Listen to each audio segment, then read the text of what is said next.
Culture is a way of life of a group of people, the behavior, beliefs, values, and symbols that they are accept, generally without thinking about them, and that are passed along by communication and imitation from one generation to the next. But thus culture can be considered as our ultimate determinant of our values. Why or why not? Culture is our lifestyle. It includes our values, beliefs, customs, language, and traditions. Culture is a reflection of one's history, legacy, and by how we express thought and creativity. Through our culture, we develop a sense of belongingness, personal and cognitive growth, and the ability to relate to each other. It is what connects people to people. Direct benefits of a strong and vibrant culture include health and wellness, skills development, social capital, and economic return. While culture is important as it is the reflection of our community or nation, that alone should not be the ultimate determinant of our values. Culture at any particular moment could go wrong. An example of this would be the gender inequality, which is a sad reality and still relevant in some countries. The gender differences deprive education for women and ultimately reducing the number of women in position of power. Thus prevent these certain groups from developing their full potential and impede social and inclusive sustainable development. Values, on the other hand, are the principles that we hold to be upward in your life. It is moral. Values are the things that are important to us.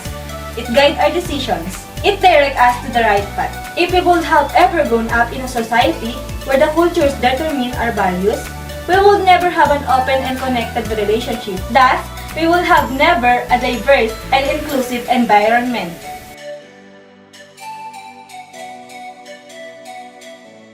Morality is a differentiation of intentions, decisions, and actions between those that are distinguished as proper and those that are improper.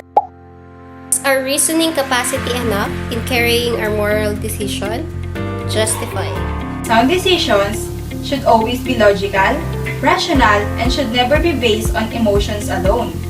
Moral decisions is one's ability to choose between good or bad decisions, understanding the facts, and being able to decipher and visualize what is ought to be done on a particular situations.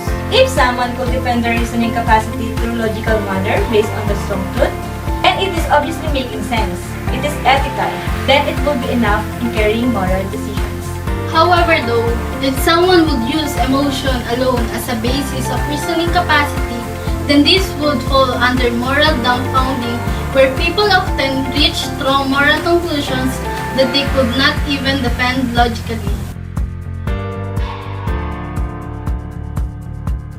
According to Immanuel Kant, morality is not properly the doctrine of how we may make ourselves happy, but how we may make ourselves worthy of happiness. Then how do the different theories and principles would shape one's morality? Different theories and principles can shape one's morality, as it affects how they think and act according to it.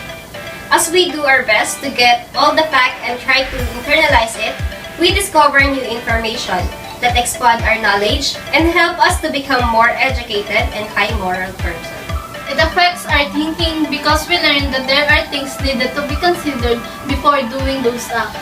An example of it is utilitarianism. People who believe in it think that the point of morality is to maximize the amount of happiness that we produce from every actions.